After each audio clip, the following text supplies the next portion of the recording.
The wind moved like a ghost over the frozen colony plains, carrying sand and cold in long waves of silence. In that silence stood a small wooden house, its roof half broken, its lights weak and yellow through the cracks. Inside that lonely house lived Captain Elias Ward, a human who had once fought in the great war between humans and the alien races of Arishan. Elias no longer wore his uniform. He no longer spoke to anyone. Every morning he woke to the sound of wind and the memory of screams. He spent his days fixing broken machines for the nearby mining outpost.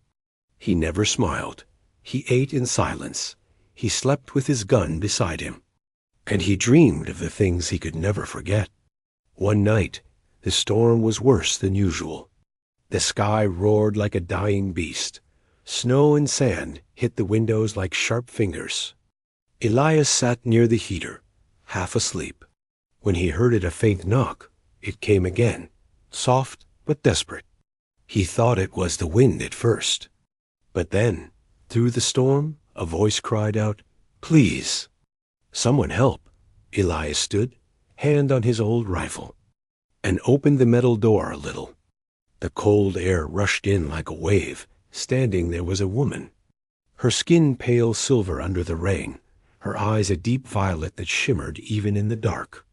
Beside her was a small child, wrapped in a torn blanket. The woman's voice shook as she spoke. "We mean no harm, sir. I only ask for a place to stay. My son is hungry." Elias's chest tightened. The sight of her alien features made old memories flash in his mind explosions. Earning cities, the cries of her people during the war. He had fought against her kind. He had killed them. And now one stood before him, asking for help.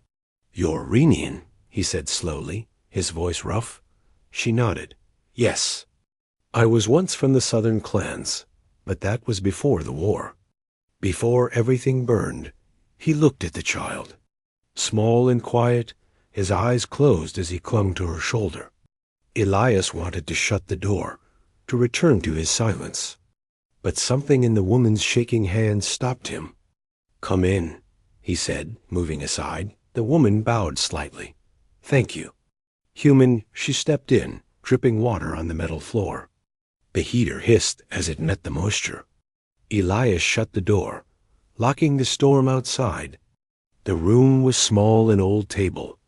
A few chairs, shelves filled with rusted tools. The woman placed her child on a chair and rubbed his small hands. Elias handed her a blanket. She smiled faintly. "You are kind."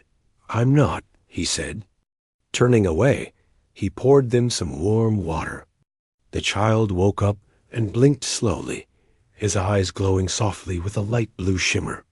Elias froze, his cup trembling slightly. He had seen eyes like that before, not in humans. Not even in normal Renians. Only once, long ago, in a battle zone. A small hybrid child had looked at him with that same strange glow before being lost in the fire. "What's his name?" Elias asked, his voice barely a whisper. "Liar," she said. "He was born after the war.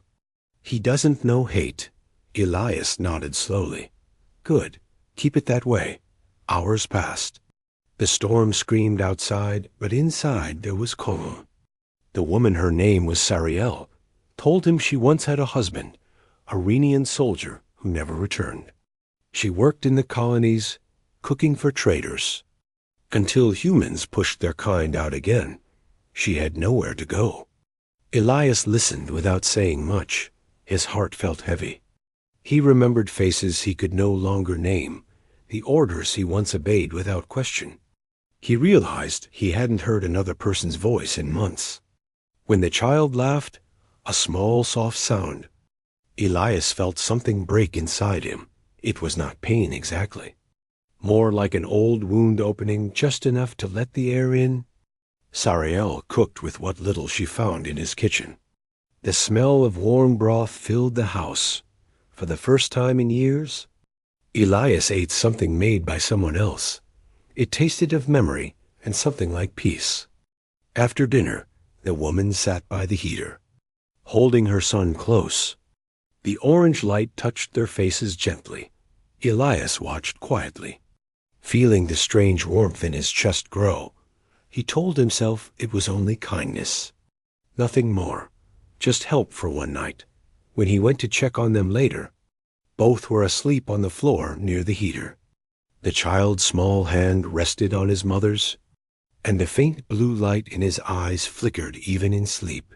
Elias leaned on the doorframe, the storm still whispering outside. He looked at them and whispered to himself, "You shouldn't be here." But his voice was weak, even to his own ears. Then he saw something shining near the child's blanket. A small silver pendant, worn and scratched. He picked it up carefully, turning it over. His breath caught when he saw the mark engraved on the back. It was the same military emblem from his old unit, the one that had led the invasion of Origin City, the one that had burned their homes. Elias stared at it, his hand trembling. The heater crackled behind him, and in the flickering light, the pendant seemed to glow. He looked at the sleeping child again, then at Sariel, her face calm and peaceful. He whispered softly, "What are you doing here?" The storm outside began to fade, leaving only the sound of the wind against the windows. In the silence, Elias felt something he hadn't felt in years: fear mixed with guilt, and a question he didn't yet dare to ask.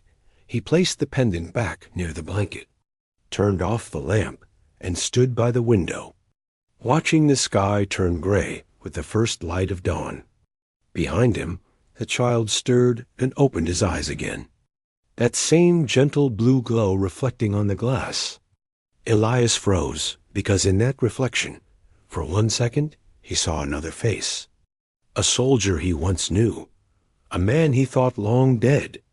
Elias whispered to the empty air, "No, it can't be." The heater hummed quietly. The wind stopped, and the house stood still. Inside, 3 lives had crossed in the middle of a storm, and none of them knew that the past they had buried was already waking. Morning light crept through the cracks of the window, touching the dusty table and the cold tools scattered across it. Elias Ward woke to the smell of something warm, something he hadn't felt in years. It wasn't the sharp scent of machine oil or burnt metal. It was the smell of food, soft and real. He stepped into the kitchen slowly, his boots heavy on the floor. Sariel stood near the small heater stove, her silver skin reflecting the orange glow. She stirred a pot with careful hands, while her son sat on the floor, playing quietly with a broken deer. The sound of the child's laughter filled the small house like sunlight. Elias stopped in the doorway. He had almost forgotten what laughter sounded like. "You didn't have to cook," he said quietly. Sariel smiled faintly without turning. "I did it to thank you. Human. You shared your fire." He wanted to say it wasn't necessary, but the words caught in his throat. The food smelled too good, and for the first time in years, he didn't feel alone. They ate in silence. The child, Liar, smiled at Elias, his bright blue eyes glowing softly in the dim light. "You fixed my toy," Liar said, holding up the small gear like a treasure. Elias blinked. "I didn't," he replied. The boy giggled. "Then it fixed itself," Sariel chuckled quietly. "He says things like that often. He thinks the world listens to him." Elias looked at her and said softly, "Sometimes it does, after breakfast." Sariel cleaned the dishes, humming a tune in her alien language. The melody was soft, sad, and beautiful. Elias recognized it, not the song, but the tone. It was the same kind of song the women of his colony used to sing when the war news came. The house began to change slowly. Where there had been silence, now there was sound. Where dust had covered the shelves, now there was light. Sariel opened windows. Liar followed her, sweeping with a small brush that was bigger than him. Elias wanted to tell them to stop, but he didn't. When he came back from the workshop that evening, The smell of life had filled the house. There was a flower pot by the window. Small but alive, he sat near the heater, watching them quietly. The child laughed as Sariel told stories about faraway stars. Elias remembered when he used to tell stories too. Before the war stole them, he didn't speak much that night. But when Liar yawned and leaned against him, Elias felt something warm spread inside his chest. It scared him because he had buried that feeling years ago, buried it with the people he lost. When Sariel tucked the boy into a blanket, Elias whispered, "You said you came from the southern clans. Why come here?" She hesitated for a long moment, her violet eyes turned distant. "Because no one else would take us," she said. "Humans think all Renians are spies or thieves, but I only wanted peace. I wanted my son to grow without war." Elias nodded slowly, staring into the heater's fire. "Peace doesn't live here," he said.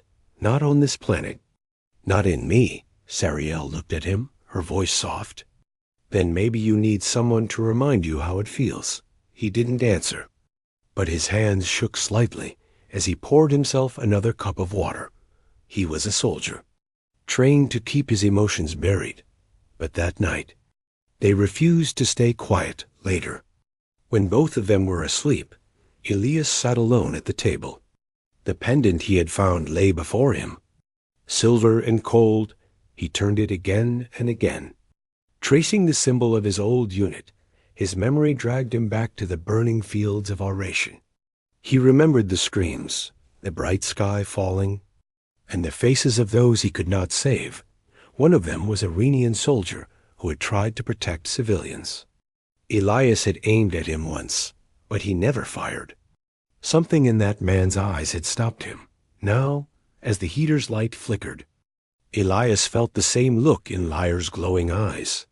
He whispered to himself, "This doesn't make sense. It's been 12 years. They can't be connected." He looked again at Sariel sleeping near the child. Her silver skin gleamed faintly in the dark.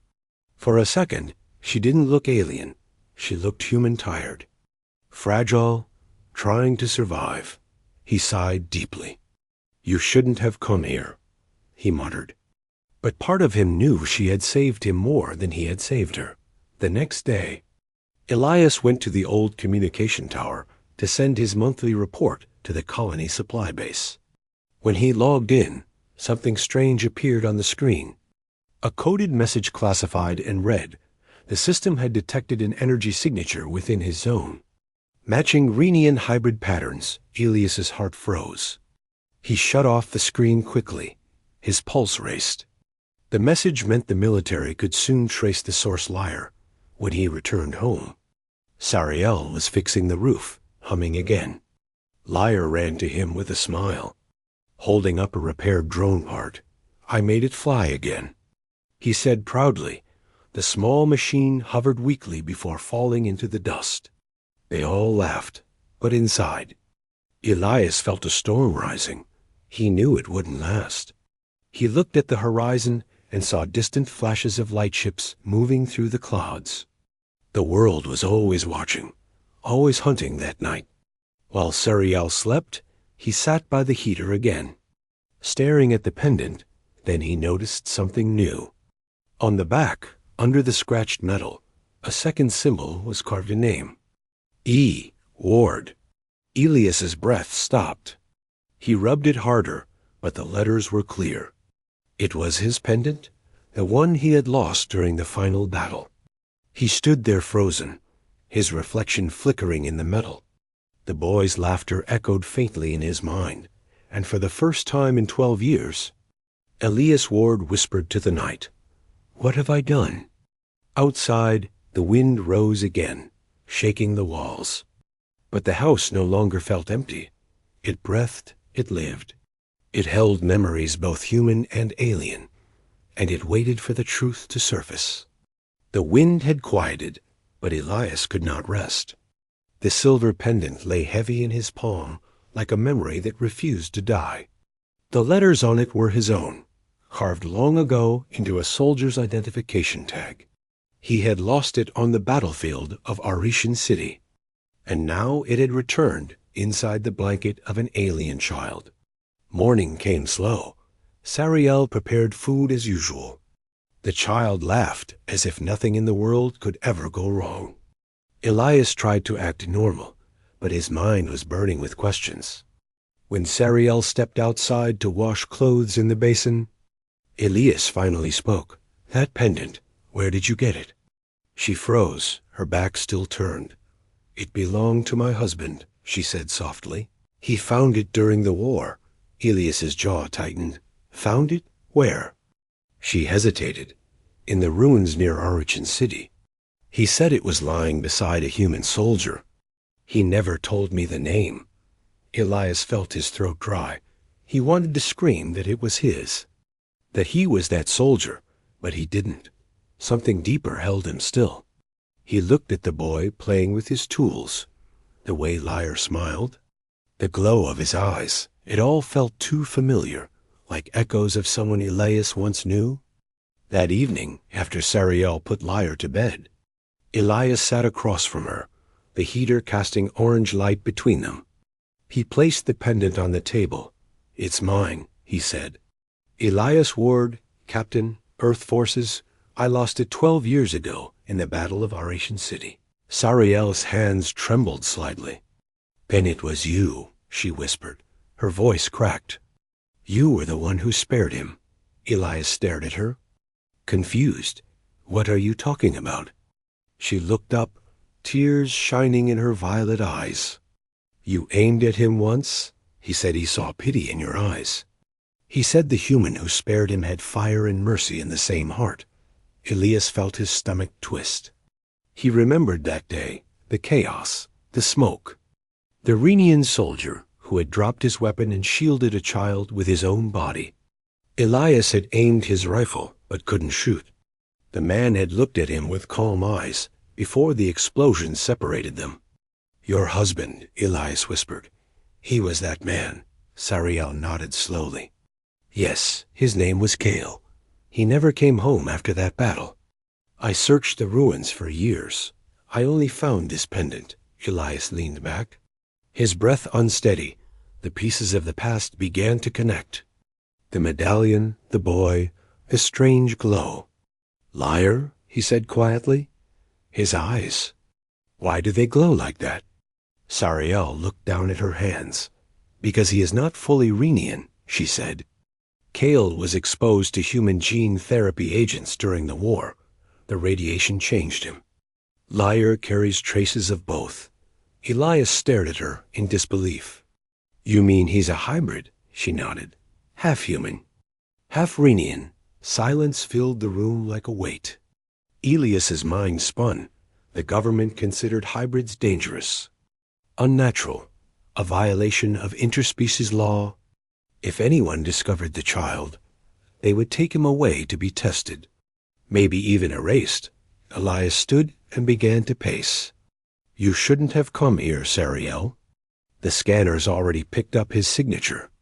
They'll find you, they'll find him." Her voice shook. "Then where should we go, Captain Ward?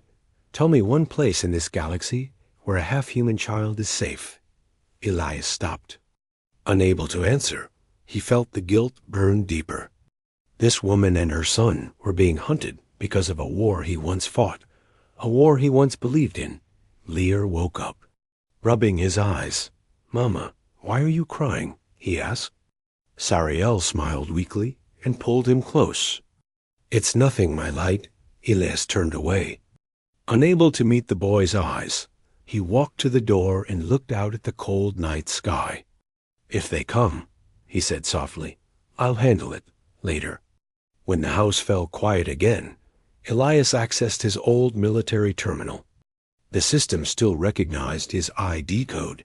He searched classified files under Project Genesis.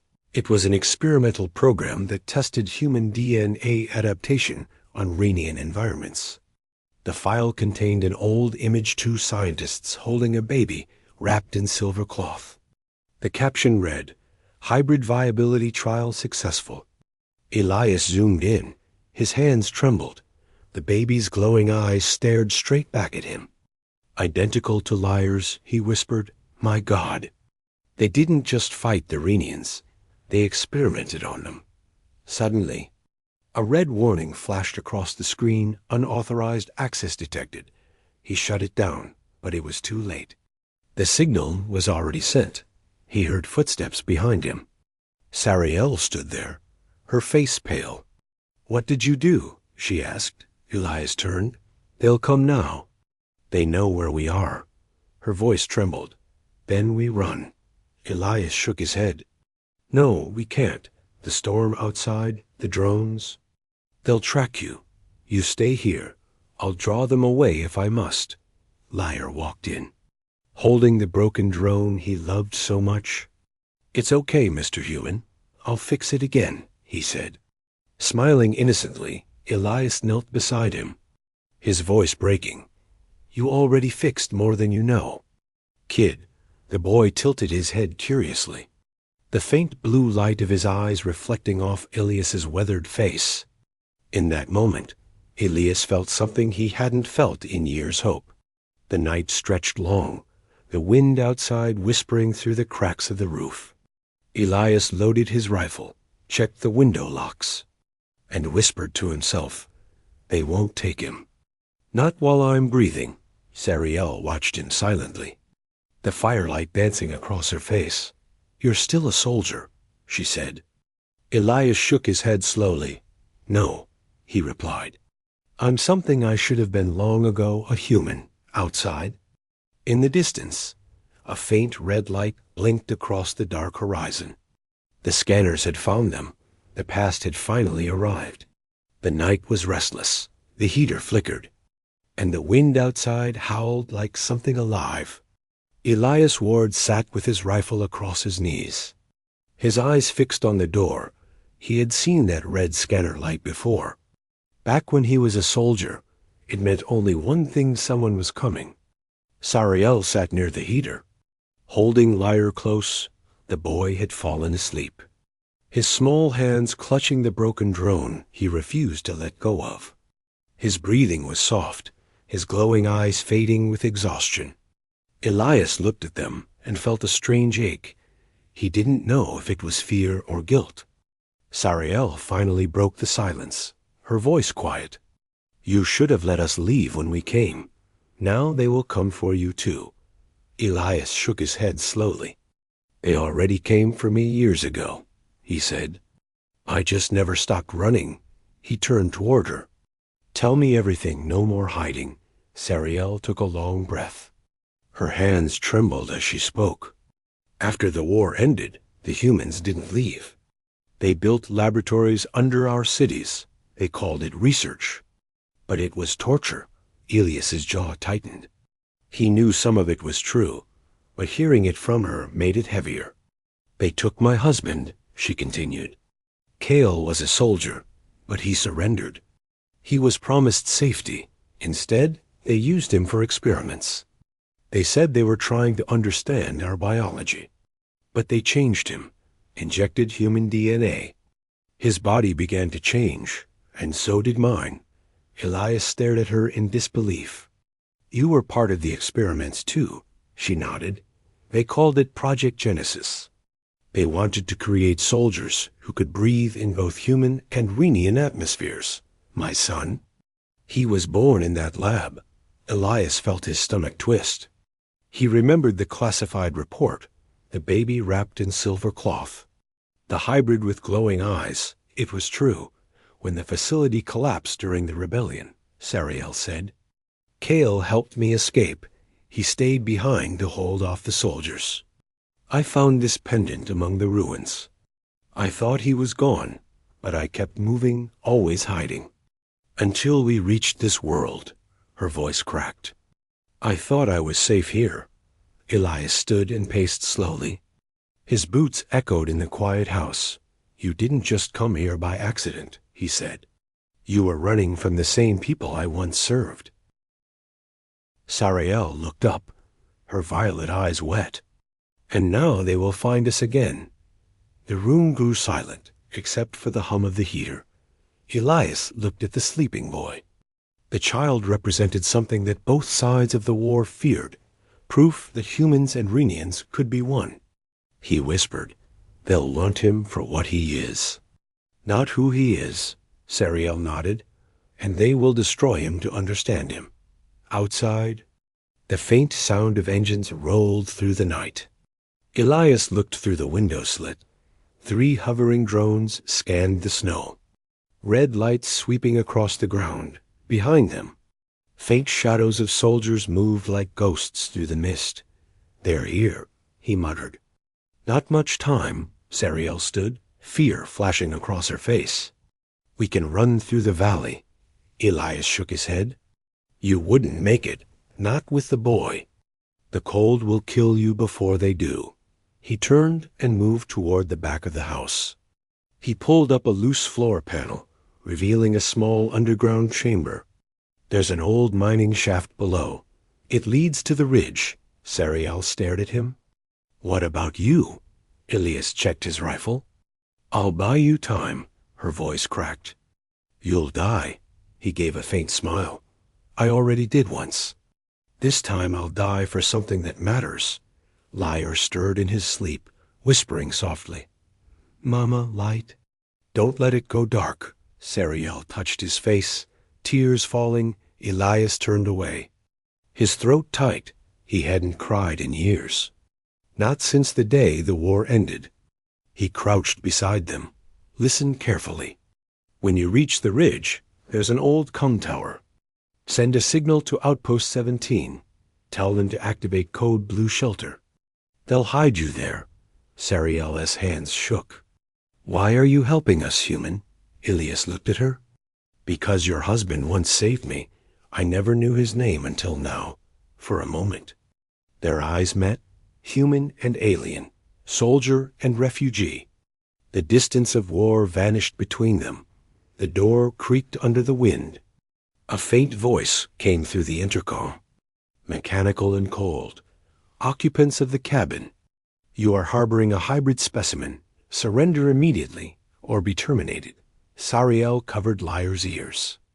Elias loaded his rifle. "Go," he said firmly. "Now." She hesitated, then grabbed her child and moved into the hatch. Before disappearing, she looked back, her eyes glowing faintly in the dark. "May your heart find peace, Captain Ward." The hatch closed. Sealing them below, Elias turned to the door. His pulse steady, he took one deep breath. Then he opened the door and stepped into the storm. Snow whipped across his face. The soldiers moved through the fog, their armor shining under red scanner beams. Elias raised his weapon and fired. The first soldier fell. The others spread out, shouting orders. Energy bolts lit up the night. Elias took cover behind a broken wall, returning fire.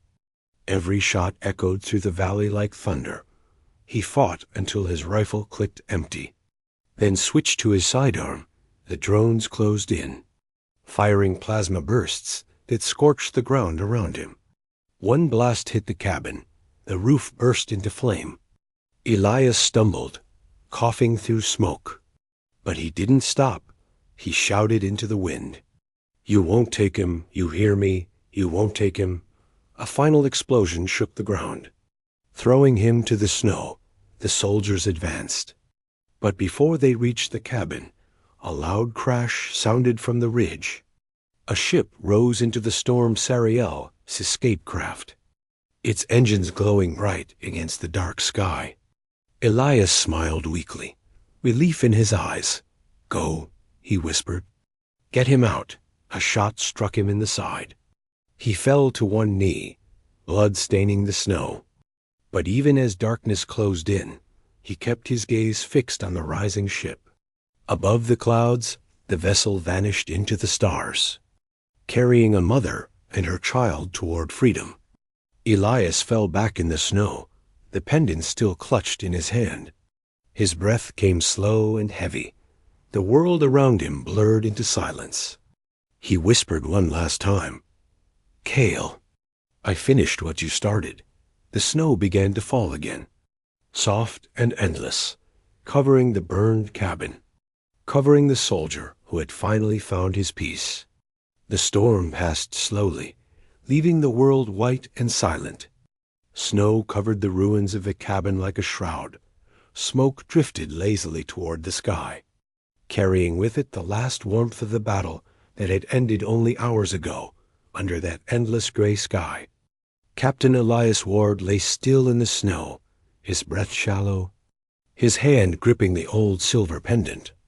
Around him the snow was red, but his eyes were calm.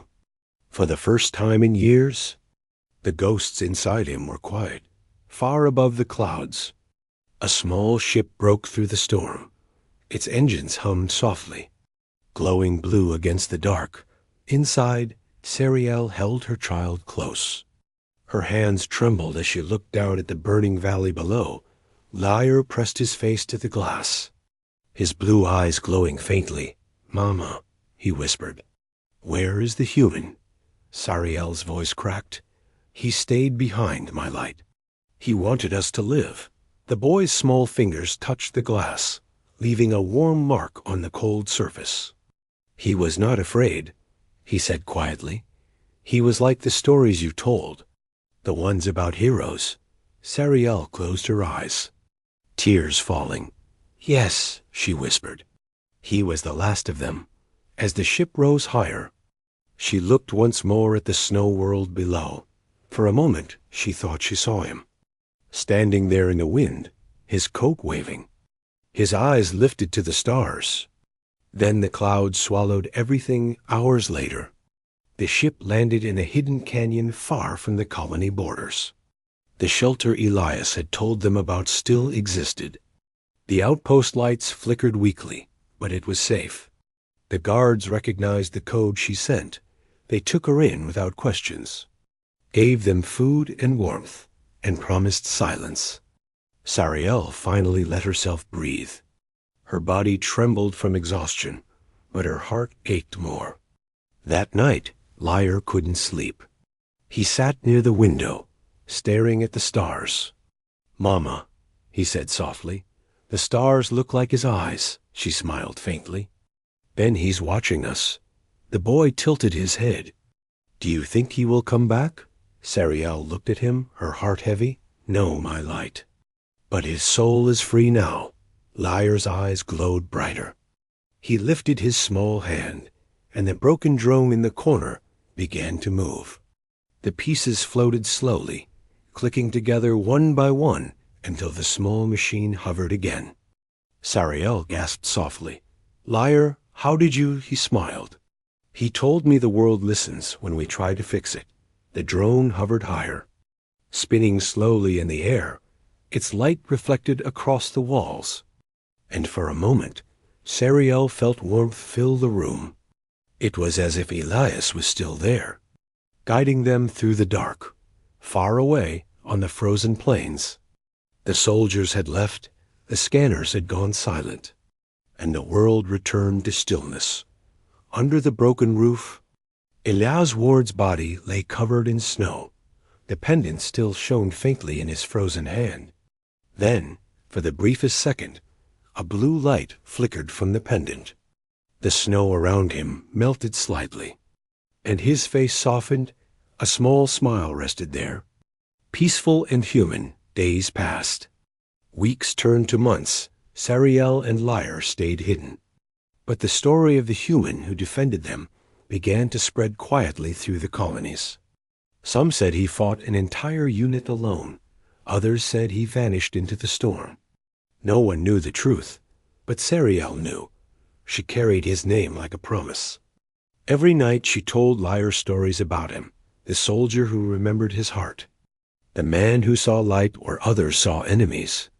Years later, when Liar grew tall and strong, he returned to that frozen world. The cabin was gone, buried under snow. Only the metal foundation and a few scorched walls remained. He stood there in silence, the wind cold on his face. In his hand he held a small box. Inside was a pendant, the same one Elias had carried. Sariel had kept it safe all those years, and now it was his turn to return it home. He knelt, and placed the pendant in the snow. "Thank you, human," he whispered, his voice steady. "You didn't just save us. You saved what was left of your kind, too." The wind moved around him, whispering softly through the broken walls. Liar looked up at the horizon and smiled. Above him, the sky shimmered with auroral light. The colors danced gently, and for a moment, he thought he saw a figure standing among them, a man in an old human coat, looking down at him, proud and peaceful. Liar raised his hand, his blue eyes glowing brighter. "We'll keep the promise," he said. "We'll build a world where both can live." The wind carried his words away, far across the plains, far into the stars. And somewhere in that endless light, the spirit of Elias Ward smiled. The war was over at last, not because someone won, but because someone chose mercy. In a universe built on hatred and steel, one human had remembered how to be human again.